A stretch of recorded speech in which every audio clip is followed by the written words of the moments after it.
Today is Wednesday, August 14th, 2024, day 14 of LiveHard Phase 2.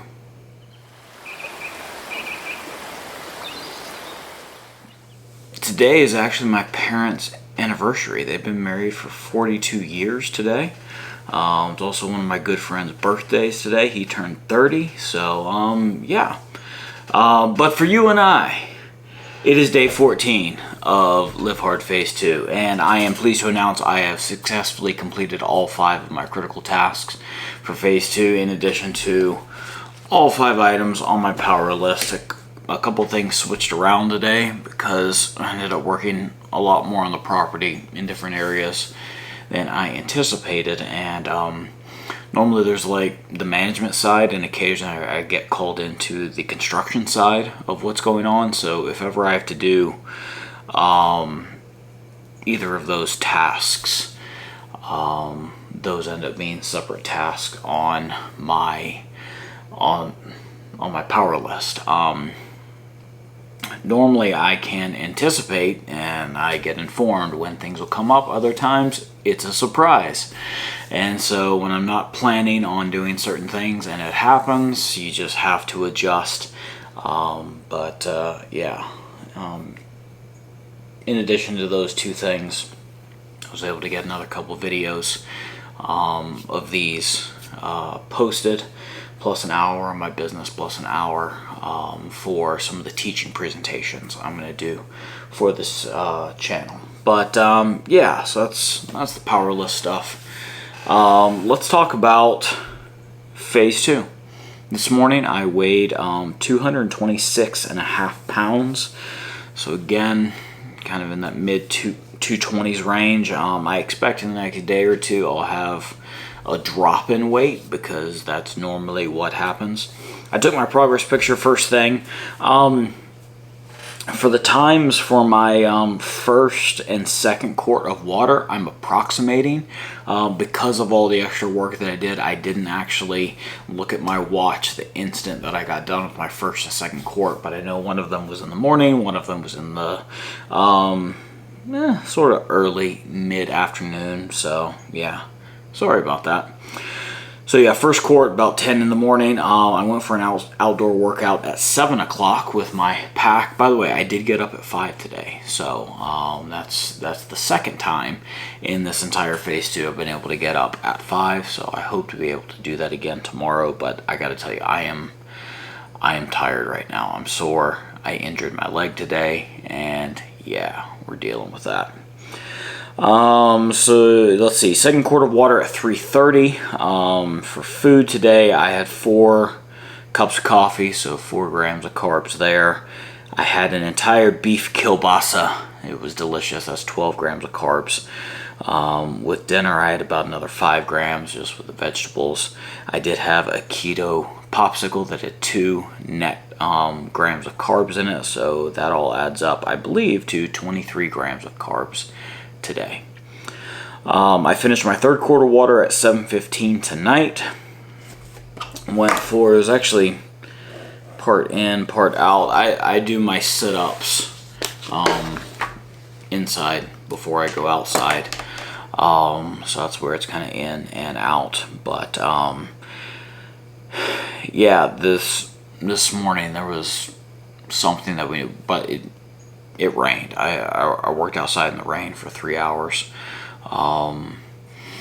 We had to have the electrical company come in and give approval for the conduit that we buried months ago, to make sure that they're all clear. So there's this item we have to pass through all the conduit to make sure they're clear, so that they have the go-ahead, so they know they can run the electrical lines through it. So every single piece of conduit to every building, we had to run this thing through, and we were standing outside in the rain the entire time doing that, and that was not fun. But there was a coupling for a conduit that we needed, because we were going to attach an air compressor to one end of conduit, try and force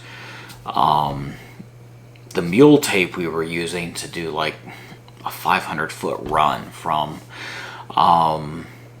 one transformer, it's actually live, to a future transformer pad to kind of complete the circuit. If you have no idea what I'm talking about, that's okay. I had no idea what this stuff was about before a couple months back. But anyway, we're having trouble getting the mule tape through, and so in addition to a vacuum kind of pulling from one end, we were going to blow air in the other end. It ended up not working well. I think the distance is just too long. The mule tape gets too heavy to where it can't go all the way through.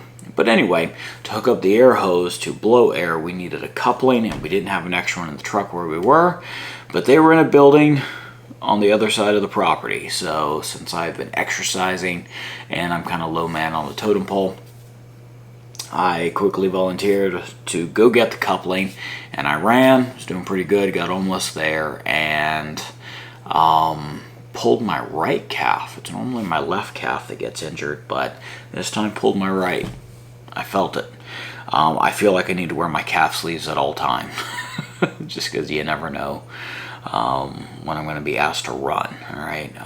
So yeah, that totally happened. So for my workout, I did the sit-ups. I did 65 sit-ups. Last time I did it, I only did 60. So again, I'm adding 5 each time. I wore a calf sleeve, and I was able to run very slowly. All right, very slowly and painfully. I did a little bit more walking this time. I kept getting stung by stingy animals, and so I ended up not doing arm stuff just because I'm just asking them to come and get me, and I'm walking during that time. I had to adjust and walk other places. It was nuts.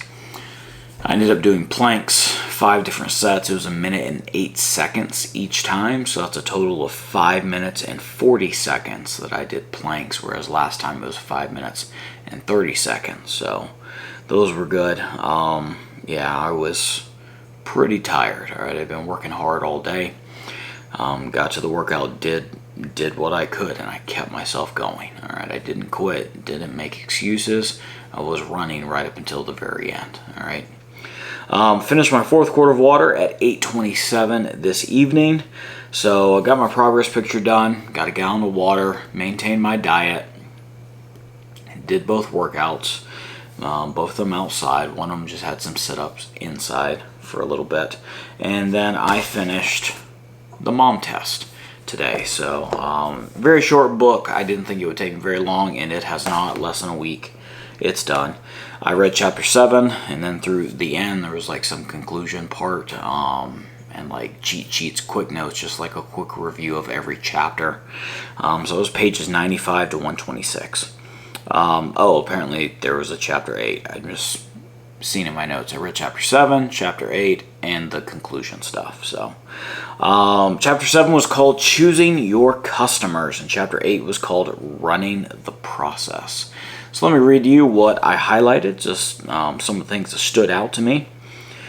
Choosing a really specific customer segment just feels like we're losing all the other options, and that loss is painful. Remind yourself that you'll get the whole world eventually. In all of that, he gave examples of 3 different companies: Google, PayPal, and Evernote, which I believe is a note-taking app, and how they service pretty much the whole world. But he pointed out Google started out helping PhD students find obscure code. All right. PayPal helped collectors buy and sell Pez dispensers and Beanie Babies when they got their start. That was their specific market niche. And Evernote helped moms save and share recipes. So there you go. Start small. And that's what he's saying. You know, focus in. You'll get the whole world eventually as you keep growing. All right. Google did not start out to be the behemoth that it is, and apparently it's probably going to be broken up into smaller companies. Great. That's fine. Anyway, getting specific about your ideal customer allows you to filter out all the noise which comes from everyone else. That's true. This kind of goes back to the idea thing, I think, with chapter 2, where it talks about everyone's got ideas of what you should do, what you should add to your stuff, what you should make for them. No. Once you focusing on who your customer is. You worry about what they want and meeting their needs, and you ignore everyone else. That's kind of what he's saying here. If you don't know what you're trying to learn, you shouldn't bother having the conversation. It's true. Confidence is domain specific, and that it will stop being so awkward as you do it more. Oh, just talking about talking with people and building up the confidence to engage in conversation. So he's saying that confidence is domain specific. In other words, even the most awkward person is actually super confident about certain things, typically things that you care about, that you're passionate about.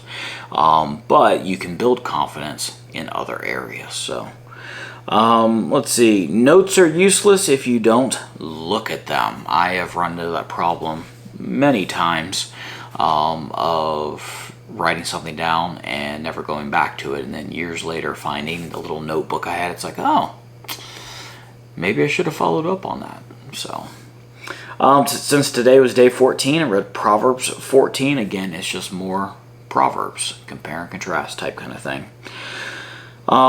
Thing I'd like to sustain is my wake-up time. Thought I did well with that. I feel like it'll be harder tomorrow, but that's okay. You know, I'm going to keep working at it to try and get consistent with waking up at 5. And then improve. I don't like the fact that I'm injured again, so maybe I need, as part of my workout, the warm-up part, need to do a bit of stretching and stuff to ensure, like especially my calves, to ensure those don't get pulled, because that seems to be the recurring injury that I find myself going through. So I think I need to improve that. Last 3 checks at the bottom of the page. No alcohol, check. No cheating on the diet, check. No excuses, check. Got all my stuff done. Didn't feel like it, but got it done anyway.